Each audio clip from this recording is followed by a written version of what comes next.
আবার কি হয়ে। হ্যালো বন্ধুরা, লক্ষ্মী ঝাঁপির আজকের পর্বের রিভিউ নিয়ে বাংলা সিরিয়াল সমাচার তোমাদের সামনে এসে গেছে।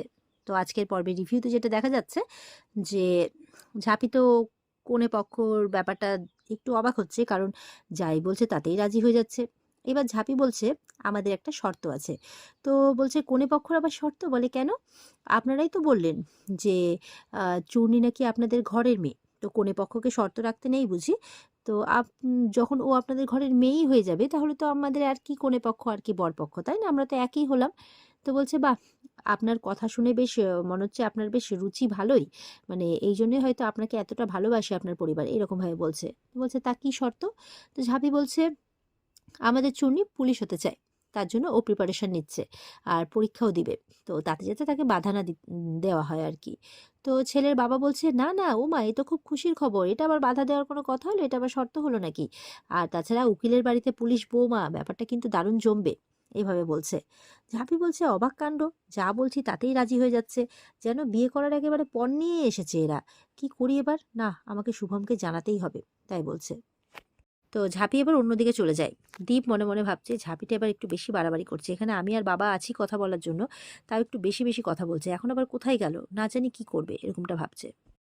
তো ঝাঁপি বেরিয়ে পড়ে। এবার ওদিকে দেখা যাচ্ছে শুভম একেবারে মানে একদম মাতালের মতো, একদম মানে কি বলবো, ও একদম বোতলের পর বোতল ড্রিঙ্ক করেই যাচ্ছে, সঙ্গে আরো বন্ধুরা আছে। বন্ধুরা বলছে আর খাস না ভাই, তুই হাঁটতে পারবি না। আর ও ওই নেশার ঘোরে কিন্তু চুনির কথাই ভাবছে, যে চুনি বিয়ের সাজে ওকে এসেছে ওর কাছে। বলছে শুভম, তুমি আমার কাছে এলে না, আমি বিয়ে করে শ্বশুর বাড়ি চলে যাচ্ছি, এই বলে দেখছে চুন্নি চলে যাচ্ছে। তখন চুন্নি চুন্নি করতে করতে ওই অবস্থাতেই কিন্তু বেরিয়ে পড়ে। ওর বন্ধুরা বলছে এবার কি করবে কে জানে, কারণ হাঁটাচলাও করতে পারছে না ঠিক করে, এতটাই ড্রিঙ্ক করে ফেলেছে। আর ওদিকে মেয়ের কাছে গেছে, ঝাঁপির কাছে গেছে দীপ, বলছে তুই কি করছিস সেখানে? বলছে দেখো, এই এই পুরো ব্যাপারটা আমি মন থেকে মেনে নিতে পারি নাই, তাই আমি শুভমকে ফোন করছিলাম। দীপ বলছে কি, তুই ওই ছেলেটাকে ফোন করছিস কেন? বলছে দেখো, এরা সব কিছুতে মেনে নিচ্ছে, সব কিছুতে হ্যাঁতে হ্যাঁ বলছে, আমার ব্যাপারটা কিন্তু মোটেও ভালো লাগছে না। তো দীপ বলছে এত ভালো একটা পরিবার, কোনো কিছুতে বারণ নেই, মানে কোনো কিছুতে বারণ নেই, সবকিছু ভালো ভালো মিটে যাচ্ছে, এটাও একটা প্রবলেম তোর কাছে? বলছে তুই এর থেকে ভালো পাত্র চুন্নির জন্য খুঁজে পেতিস পেতিস না। দীপ বলছে মানে বলছে আর কি ঝাঁপি, যে শুভম ভালো নয় তোমাকে কে বলেছে? নিজের ব্যবসা দাঁড় করাতে পারেনি বলে ভালো নয়? আরে ও তো নিজেকে প্রমাণ করার একটা সুযোগও পেল না। তো দীপ বলছে ওই টিকটিকির মতো ছেলেটার যোগ্যতা প্রমাণ করবে। এরপর দেখা যাচ্ছে যে শুভম ওই টলতে টলতে হাতে একটা বড় বোতল নিয়ে একদম ঢুকে পড়েছে চুন্নি চুন্নি করতে করতে। সবাই তো অবাক, বলছে চুন্নি আমি এসে গেছি, আমি এসে গেছি। চুন্নিও তো অবাক হয়ে তাকিয়ে আছে। বলছে তোর স্মৃতিতে আমার হৃদয়ে সিঁদুর উঠবে।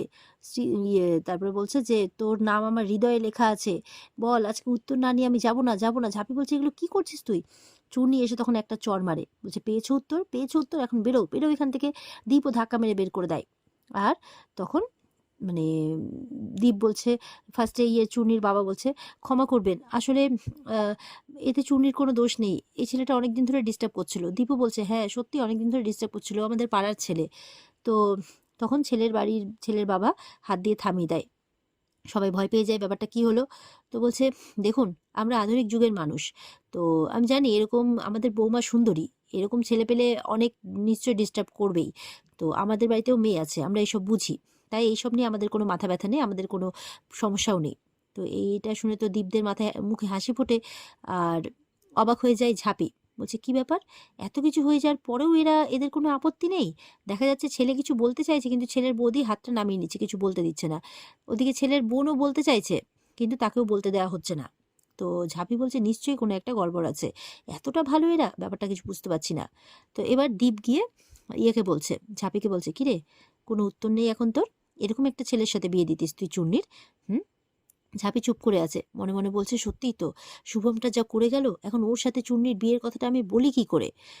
তো দীপ বলছে ও যা করে গেল না, তাতেই সরকার বাড়ি বদনাম হলো, আমি বিতানকেও বলে দেবো ওর সাথে না মিশতে। ছি, এরকম ভাবে বলছে দীপ। টুন্নি এদিকে আলাদা জায়গায় বসে কাঁদছে। ছেলের বৌদি এসছে, ও মা তুমি কাঁদছো কেন? তুমি একদম ঠিক করেছো, এই সমস্ত ছেলেকে ঠাটিয়ে চড় মেরেছো, কোনো অসুবিধা নেই, আমাদের কোনো আপত্তি নেই। তো ওদিকে রনি তার রিনকা বলছে যে ভালো হয়েছে শুভমটা এসে ঝাঁপির মুখে ঝামা ঘষে দিয়েছে একেবারে। সময় আমাদের ফেভারেই চলছে। ঝাঁপি মনে মনে বলছে সত্যি তো, এই শুভমটার জন্য আমাকে ওর কাছে এতগুলো কথা শুনতে হলো, এদের কাছে বদনামও হলো, আজকে মেরে ওর চামড়া তুলে নেবো আমি, তাই বলছে। এই বলে ঝাঁপি সঙ্গে সঙ্গে বেরিয়ে পড়ে। বিতান তো আগেই বেরিয়েছে, না হলে ওর দাদার ভয়ে ভাবছে আমাকে এবার দিবে আচ্ছা করেও, ওর সাথে মেশে যেহেতু তাই। দীপ ব্যাপারটা লক্ষ্য করেছে, তাই মনে মনে বলছে ঝাঁপি আবার কোথায় গেল। ওদিকে বিতান গিয়ে আচ্ছা করে ক্লাস নিচ্ছে শুভমের। শুভন হাউমাউ করে কাঁদছে, বলছে কি করলি তুই আজকে এটা, হ্যাঁ কি করলি? বলছে একটু বেশি চড়িয়ে ফেলে। বলছে বেশি? তুই যেটা করলি না, মানে তোর জন্য আমি দুঘা খেতাম দাদা ভাইয়ের কাছে, বুঝতে পারলি তো? সত্যি তুই যা করলি, নেহাতি ভদ্র পরিবার অন্য কোনো পরিবার হলে তোকে চাঁদা তুলে পেটাতো, বুঝতে পেরেছিস? স্পেশালি দাদা ভাই তোকে ঠ্যাং খোড়া করে দিত। তাই বলছে, চিৎকার করে বিতান কিন্তু ওকে বকবকি করছে যে তুই তোর কফিনের শেষ পেরেকটা আজকে নিজের হাতেই পুতলি। ঝাঁপি তো বলেছিল ভরসা করতে পারতিস তো, কিছু না কিছু একটা ঠিক করতো, কিন্তু তুই কি করলি? বলছে দাদা ভাই তোকে ঘাট ধাক্কা দিয়ে বের করেছে, আমি যদি মেয়ের বাবা হতাম তোকে জুতো পেটা করতাম। তখন ঝাঁপিও চলে এসেছে। ঝাঁপি বলছে তুই মারিসনি তো কি হয়েছে, আমি মারবো, অপদার্থ ছেলে একটা, আমি তোর হয়ে বাড়িতে এতগুলো কথা বললাম। বলছে আর তুই কিনা এইভাবে আমার মান সম্মান ডোবালি, যে তুই আসলে চূর্ণির যোগ্যই নোস বলে আরেকটা ঠাস করে চড় মেরেছে ঝাঁপি। তো বিতান বলছে বেশ হয়েছে, বেশ হয়েছে ভাই। ঝাঁপি বলছে তুই যোগ্যই নোস ওর, যে বিয়ে করার জন্য তো তর্স হয়েছিল না, না তুই নিজের পায়ে আজকে নিজে কুড়ুল মারলি, ফালতু একটা। এই বলে ঝাঁপি চলে যায়, আর ও হাউমাউ করে কাঁদতে থাকে। দেখা যাচ্ছে যে ছেলের বাবা ইয়ে মানে জিজ্ঞাসা করছে, মানে ছেলের বাবা কিন্তু রনিতের চোখে চোখে কথা হচ্ছে, মানে রনিতদেরই প্ল্যান করা লোক এরা, আসলে সব প্রপার্টি হাতানোর জন্য এসেছে।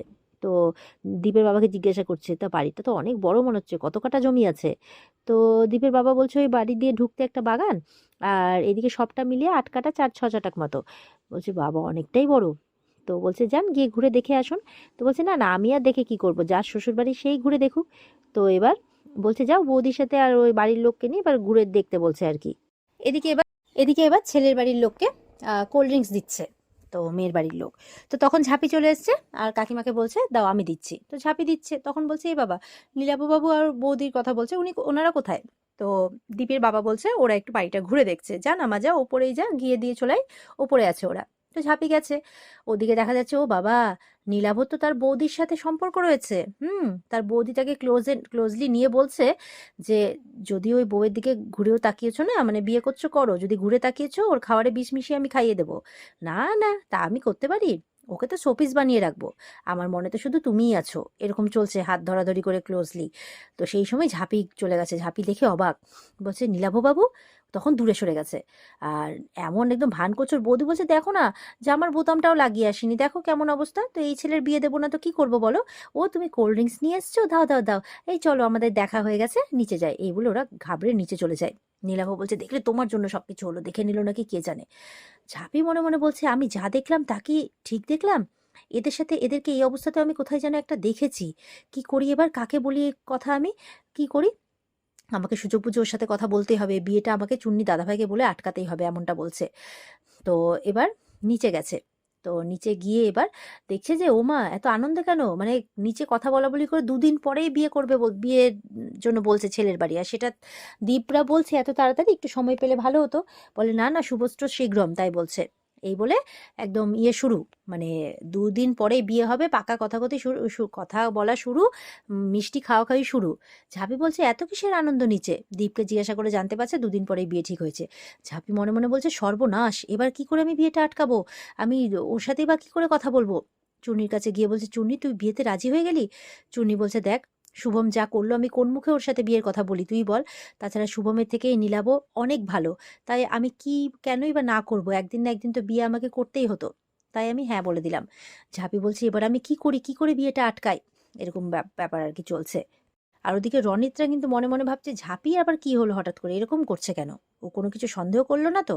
তো এবার এই সব কিছু কেটেছে, এবার যে যার মতো চলে গেছে, রাত হয়ে গেছে, দীপ নিজের ঘরে এসছে, এবার ঝাঁপি এসেছে। বলছে কি ব্যাপার তুই? বলে না মানে চুন্নির বিয়ে নিয়ে একটু কথা ছিল। বলে আবার আবার শুরু করেছিস? বলে শোনো, যেই কাকা 2 দিন আগে এত বড় একটা কাণ্ড ঘটিয়েছে, সেই কাকাকে বিশ্বাস করে তার আনা পাত্রের সাথে চুন্নির বিয়ে দিয়ে দিচ্ছ, একবার খোঁজ খবর করবে না? বলে দেখ বাবা কি বললো তখন শুনলি না, যে সব মানুষকে তার ভুল শুধরানোর একটা চান্স দেওয়া উচিত, একটা সুযোগ দেওয়া উচিত, আমরা সেটাই করছি ব্যাস। তো বলছে আরে বাবা আমি তোমাকে বলছি পরিবারটার মধ্যে গন্ডগোল আছে, বিশ্বাস করো, আর বিশেষ করে ওই ছেলেটার ওর বিধবা বৌদিটার মধ্যে কিছু একটা আছে। তো বলছে দেখ তুই ওই শুভমের জন্য এখন মানে এই ছেলেটার মধ্যে সমস্ত খারাপ কিছু খুঁজতে শুরু করেছিস, মানে গন্ডগোল পাকালো শুভম, আর সব সব খারাপ তুই এর মধ্যে দেখছিস।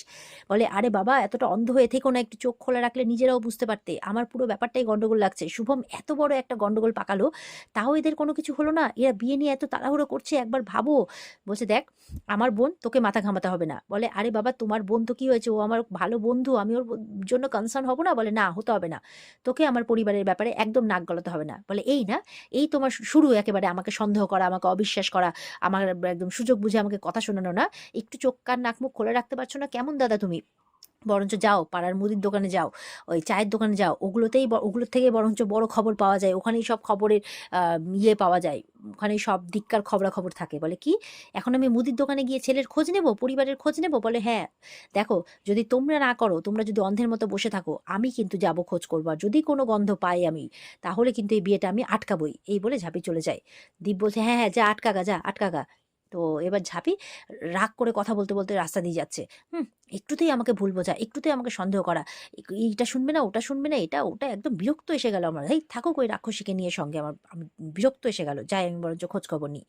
এই বলতে বলতে যাচ্ছে, তখন ঋষভ রাস্তা দিয়ে যাচ্ছে। বলে কি রে কোথায় যাচ্ছিস, দেখে তো মনে হচ্ছে কিছু একটা হয়েছে। বলে হ্যাঁ হবে তো, ওটা তো হতেই থাকে, যাচ্ছি একটু খোঁজ খবর নিতে মন্দির পাড়া দিয়ে। বলে কেন কি হয়েছে?